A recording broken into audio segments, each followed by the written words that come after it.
La sociedad y los partidos políticos de México han recibido en los últimos días una carta firmada por 30 compatriotas. Eso fue el miércoles de la semana pasada. Son 30 ciudadanos que están bajo permanente sospecha porque son 30 intelectuales de primer nivel. Y ya sabe usted que un intelectual, aunque no sea de primer nivel, resulta siempre una criatura incómoda. Y no solo para el poder, de la índole que sea. El título de esa carta ya es una declaración de principios contra la deriva autoritaria y por la defensa de la democracia. Los firmantes están pidiendo una alianza ciudadana para quitarle el mandato legislativo a Morena, el partido de gobierno de México, de cara a las elecciones de 2021 en las que se va a renovar la Cámara de Diputados y en la que hoy Morena parece campear por su respeto porque es mayoría. Debo decir que los firmantes de la carta no quieren asaltar la Bastilla, no quieren asaltar el Palacio de Invierno. Lo que piden es que la Cámara de Diputados recobre su papel como contrapeso del gobierno. La respuesta del presidente de México, Andrés Manuel López Obrador, ha sido una auténtica declaración de guerra. Le ha titulado Bendito Coraje. El mandatario mexicano, que es un hombre que parece dueño de muchísimas certezas y pocas dudas, cosa que a mí me da miedo, ha respondido con fuego graneado. Admite que es absolutamente legítimo que exista una oposición al gobierno para enseguida tildar a los intelectuales opositores de deshonestos, conservadores que fingían ser liberales, de enemigos de la democracia y de cómplice ante los fraudes electorales de la historia reciente del país. Cierro comillas. Hoy hablaré con dos de los firmantes de esa carta que tanto ha incomodado a López Obrador. El hombre que alguna vez dijo: yo no tengo siquiera que defenderme de las críticas. Me están defendiendo millones de mexicanos. Y acabo de acordarme de Evita Perón, esta cabeza mía. Comienza Camilo, que hablando se entiende la gente.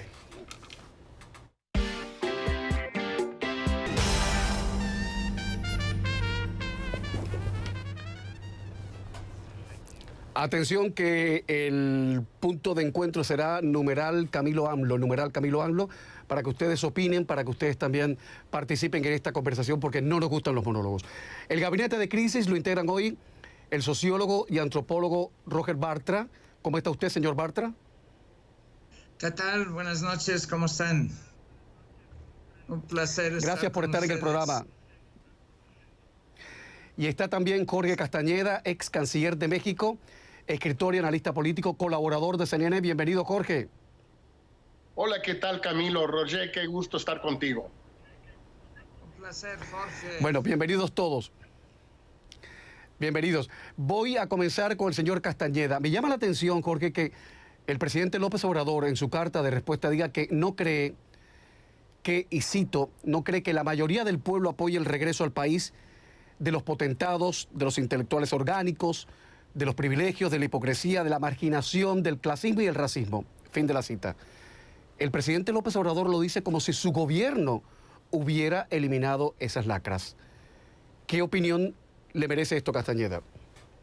Bueno, dos opiniones, Camilo. En primer lugar, es una otra gran mentira del presidente López Obrador, porque está diciendo que los firmantes del desplegado queremos ese retorno, cuando todos los que firmamos ese documento, en una medida u otra, en un momento u otro, desempeñamos un papel más o menos destacado desde los años 60 o 70 en algunos casos, en la lucha contra el viejo sistema del PRI, de donde viene López Obrador, contra el autoritarismo, contra la corrupción, contra la represión. Es decir, los que estuvimos en la trinchera luchando contra eso todos esos años fuimos nosotros, y él estaba del lado del sistema.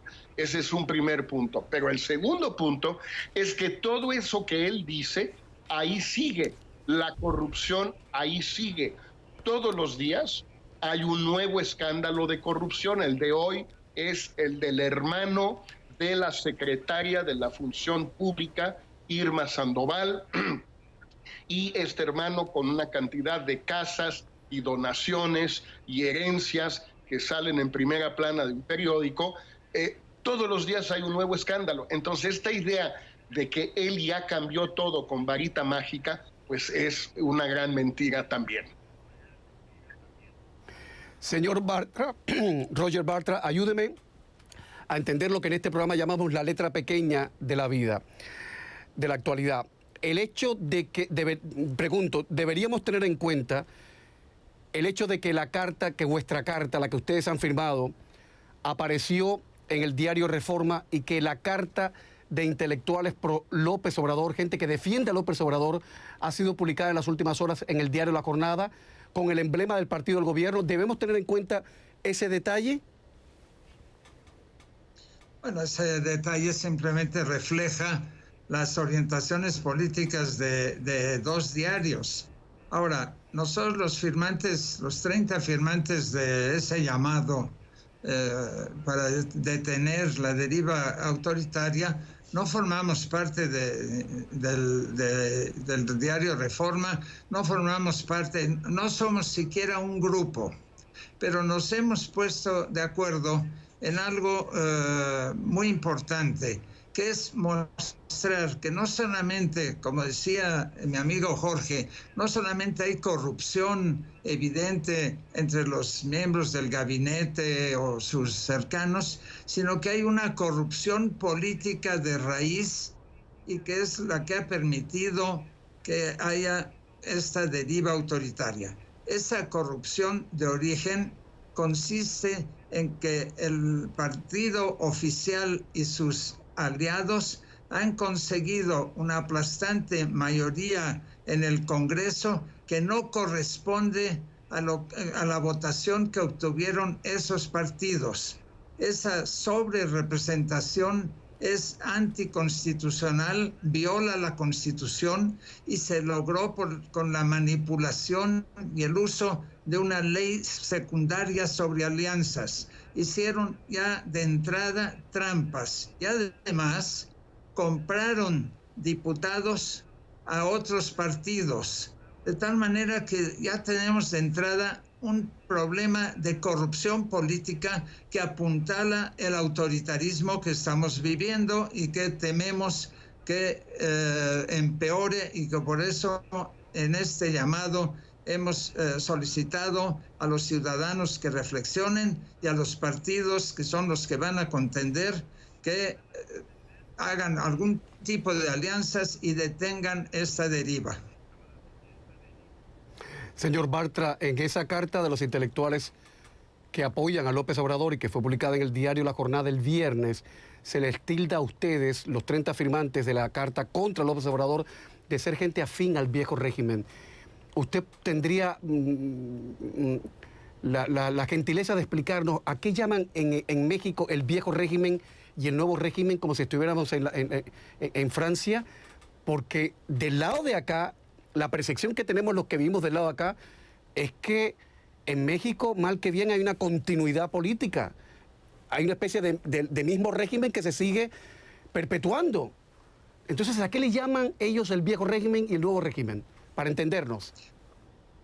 Bueno, Camilo, hay diferentes concepciones.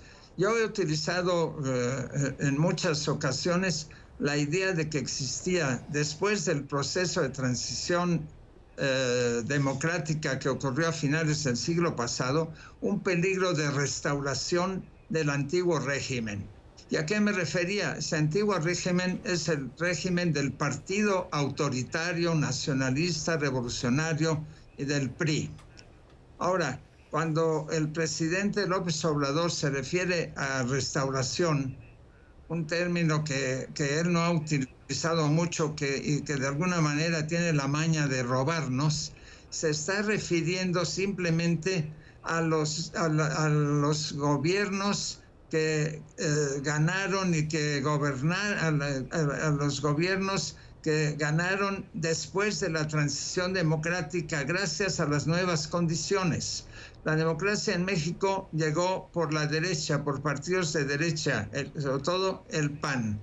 Entonces, hay una visión muy distinta del proceso histórico. Él está considerando, el presidente de la República, que la transición democrática en realidad fue un proceso que le impidió a él ganar. Él ha denunciado erróneamente, arbitrariamente, que se hizo trampa y que por eso él no ganó en las 2 elecciones anteriores. Eso es otra de sus múltiples mentiras.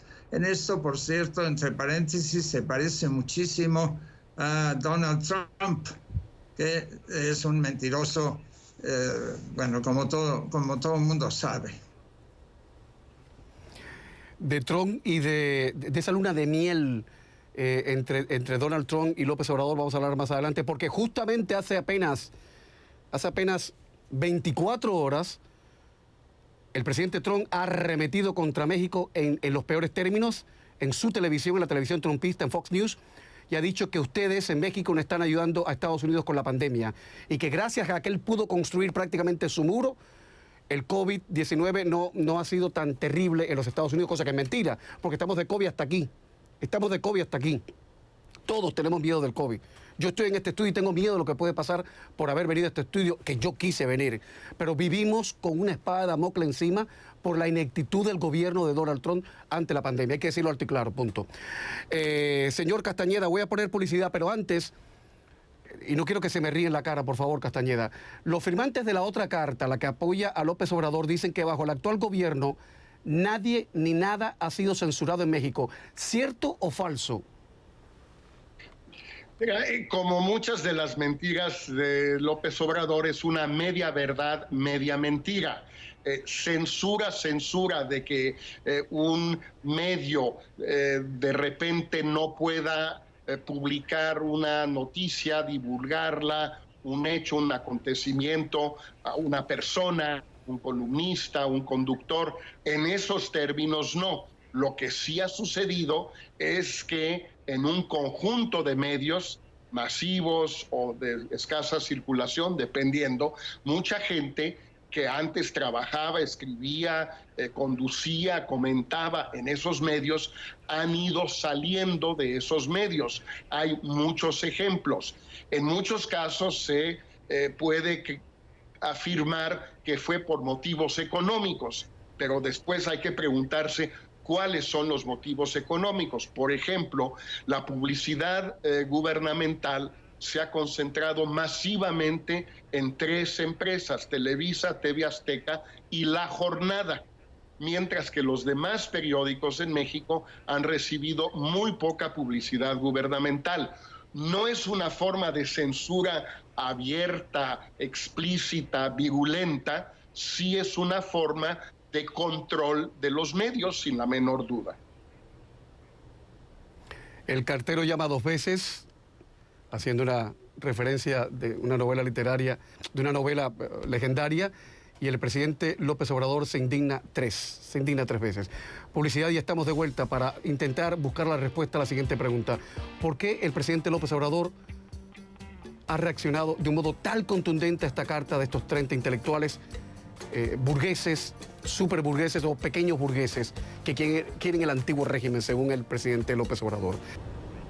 Les cuento que de telón de fondo de este encontronazo entre López Obrador y 30 intelectuales de la oposición está la extradición a México de Emilio Lozoya Austin, exdirector de Petróleos Mexicanos, de Pemex, detenido en España, acusado de lavado de dinero y de aceptar $10 millones, sobornos de $10 millones a cambio de otorgar contratos de obras públicas a Odebrecht.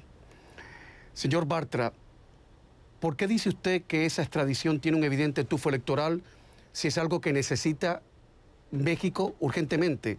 Aclarar las cuentas y aclarar la grilla que tienen los políticos mexicanos con Odebrecht. ¿Por qué dice usted que esto tiene un tufo electoral?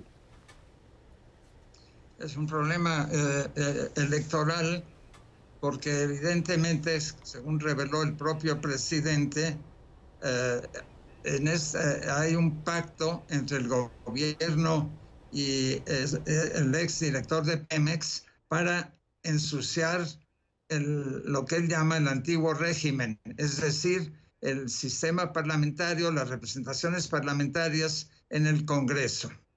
Esto es un problema muy serio. No sabemos qué es lo que va a suceder. Lo que sí sabemos es que hay ese pacto que el presidente seguramente lo ha impulsado y lo conoce, cosa que es indebido, es ilegal. Estamos en una situación por lo tanto, terrible. Y ha utilizado ese argumento para atacar a los 30 intelectuales que hemos firmado el desplegado, el llamado a detener la deriva autoritaria.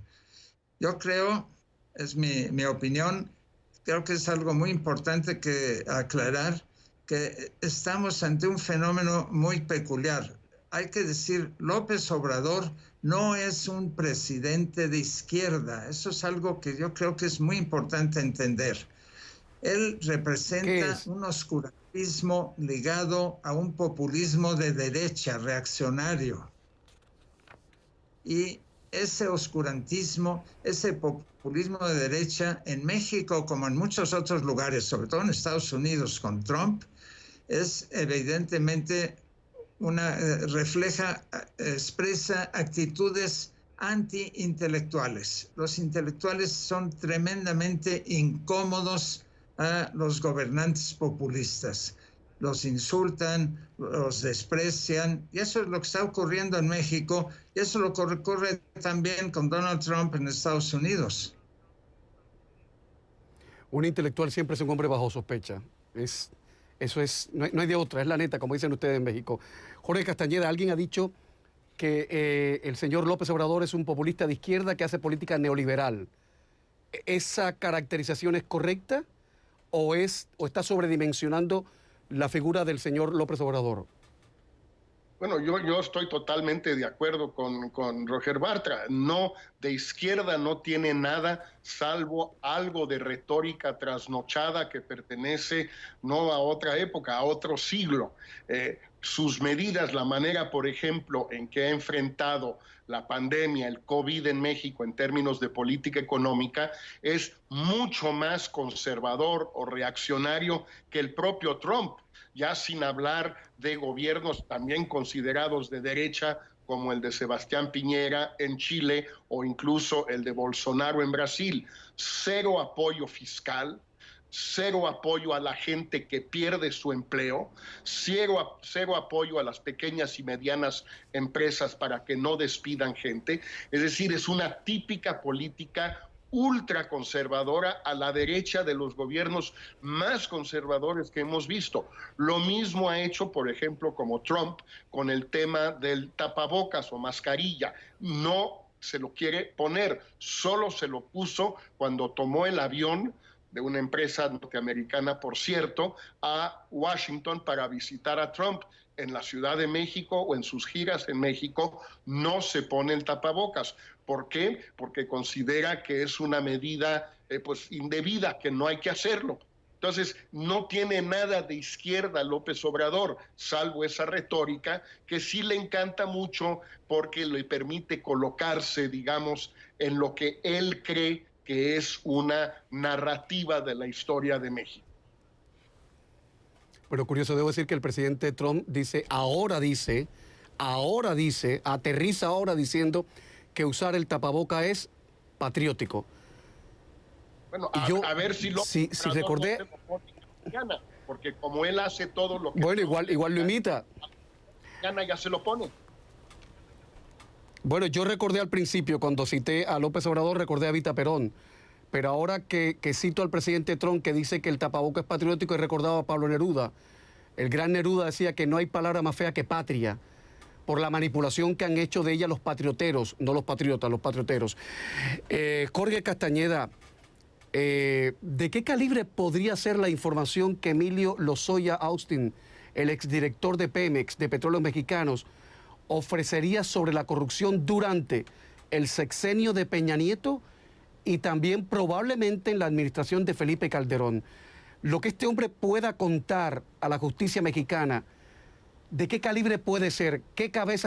¿Cuántas cabezas podrían rodar? Digo, si es que ruedan cabezas en México a esta altura del partido.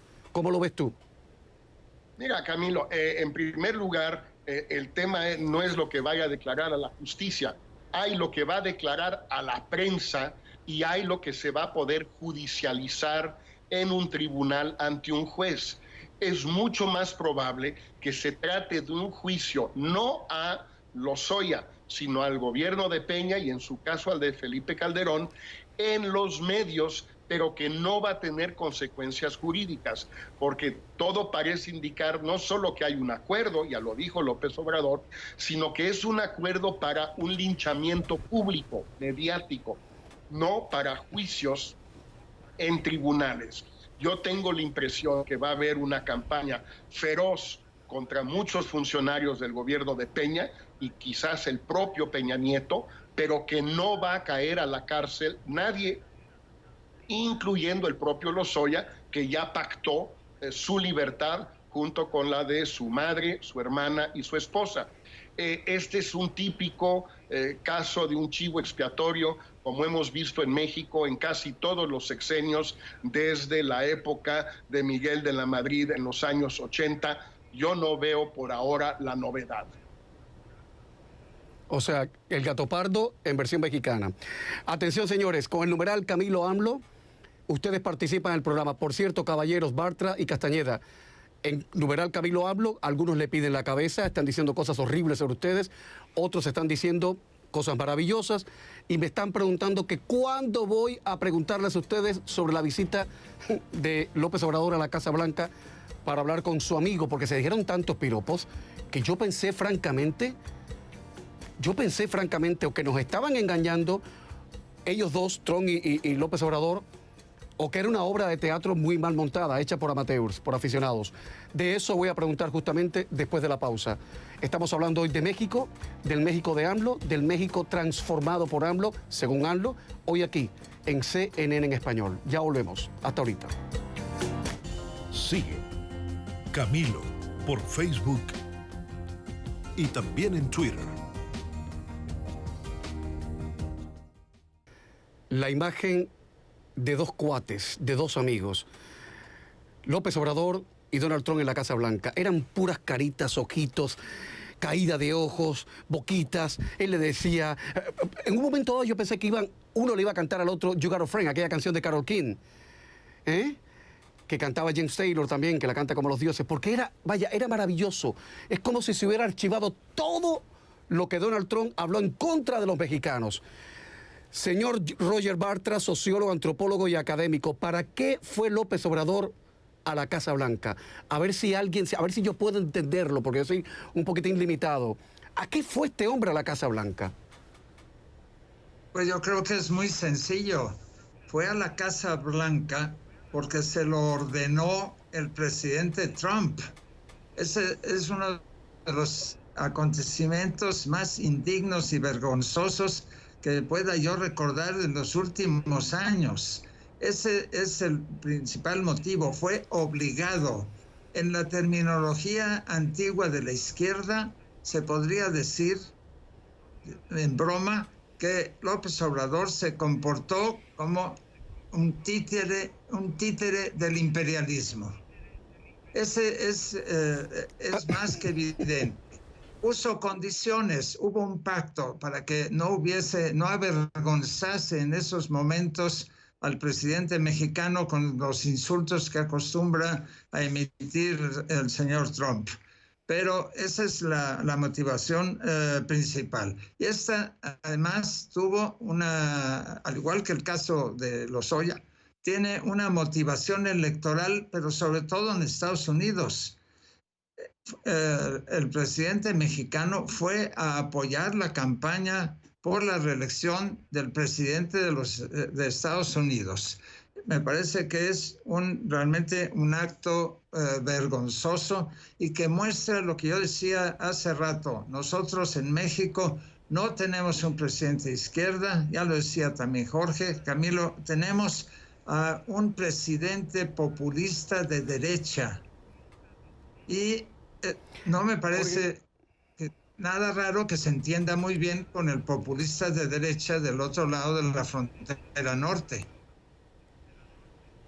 Jorge Castañeda, durante todo el programa, estamos en el minuto 35, ustedes literalmente han hecho triza a López Obrador y a su gestión, a su revolución, a su transformación, a su cuestión, en fin.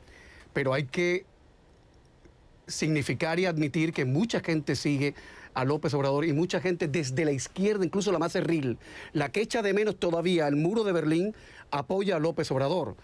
En México, hoy por hoy, ¿Cuál es la base electoral de López Obrador y en qué se parece a la base electoral de Donald Trump? Bueno, no son tan parecidas en tanto segmentos sociodemográficos del país. López Obrador en México obtuvo 53% del voto. Su partido obtuvo mucho menos, pero él obtuvo eso. De esos 53, algo así como 30 y pico de por ciento, 32, 33, son su núcleo duro. Gente que votó por él en el 2006, en el 2012, y que van a apoyarlo pase lo que pase. Y otros 20% más o menos son gente que estaban hartos del viejo sistema, como se ha dicho, de la corrupción que sí existía, del mediocre crecimiento económico que no daba para más, de muchas cosas. Pero ese sector lo está empezando a abandonar. Si uno ve las encuestas, Camilo, la aprobación personal de López Obrador sigue más o menos en los niveles que tuvieron Calderón y Fox en este mismo momento de su sexenio. Pero la gente reprueba, desaprueba las políticas de López Obrador.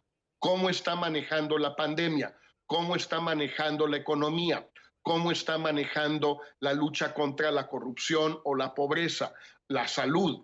Entonces, cada vez más lo que vemos es que el sector ese menos convencido, más bien de gente joven, más bien de gente universitaria o con prepa, más bien de gente urbana, lo está empezando a abandonar.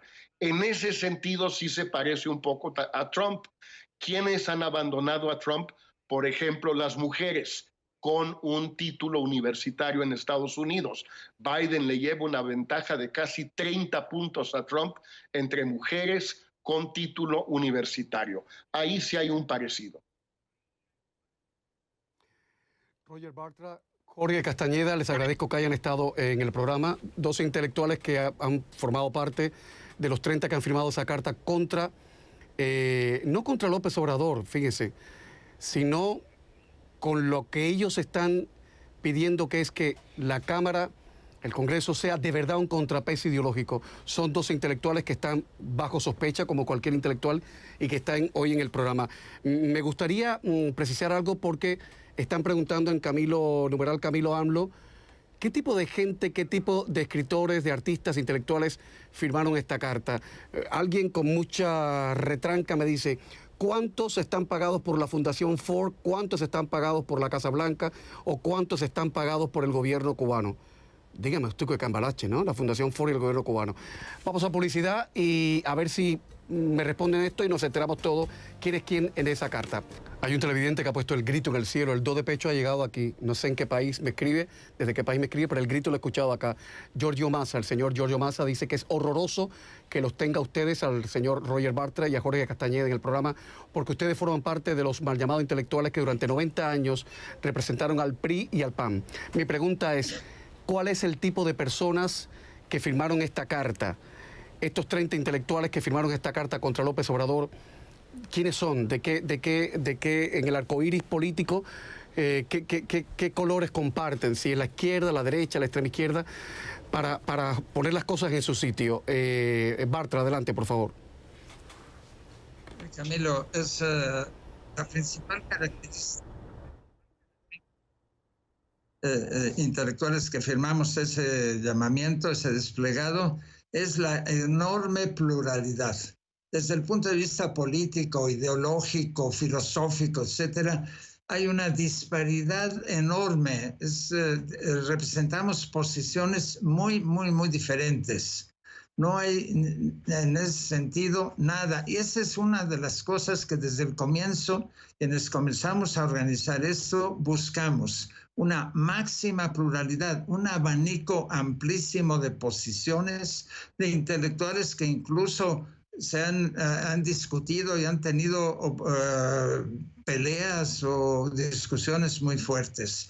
Se han unido ante esta emergencia. Aquí hay poetas, hay antropólogos, historiadores, periodistas, sociólogos, politólogos. Esa variedad en solo 30 personas es una variedad notable. Y eso ha producido un efecto muy grande. Yo creo que buena parte del efecto político, del escándalo incluso que ha producido nuestro llamamiento es justamente que proviene de una pluralidad, de una amplia gama de intelectuales muy diferentes entre sí. Me quedan 2 minutos nada más. Jorge Castañeda, en un mundo como el de hoy, donde el vocerío populista ya no solo que es chirriante, que es omnipresente, ¿qué puede hacer el intelectual para que su voz se oiga, para que le dejen de ningunear, de ridiculizar los que están en el poder, que probablemente no se han leído ni los pliegues de la mano, ni el tarot siquiera, ni las páginas amarillas? ¿Cuál debe ser la posición del intelectual ante los líderes populistas que hacen de la cosa política un ejercicio de idiotez permanente? Camilo, yo creo que lo importante de este llamamiento de estos 30 intelectuales es que no somos la oposición, somos gente que tiene algunas posiciones comunes, algunas propuestas comunes, pero no pretendemos ni podríamos siquiera sustituirnos a los partidos, ni mucho menos. El juego político electoral en México que hemos construido entre todos desde hace 25 años, pues hace que la política electoral en México la desempeñe principalmente los partidos. Y eso pues está bien, es una realidad.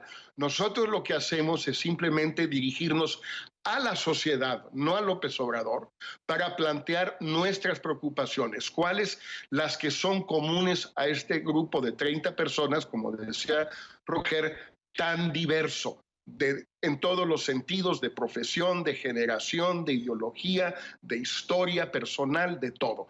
Hay una gran diversidad ahí y lo que hacemos nosotros es usar la voz que tenemos, si la tenemos, para compartir nuestra preocupación por la deriva autoritaria con quienes nos leen. Gracias a López Obrador, nos leen muchos más que los que leyeron el texto en Reforma, porque ya lo ha leído él 2 veces en voz alta en su mañanera, y eso es algo que debemos agradecerle, porque le ha dado muchísima más difusión que la que jamás hubiera tenido este llamamiento por sí solo. Jorge Castañeda, muchas gracias, buenas noches. Roger Bartra, muchas gracias, buenas noches, buena suerte.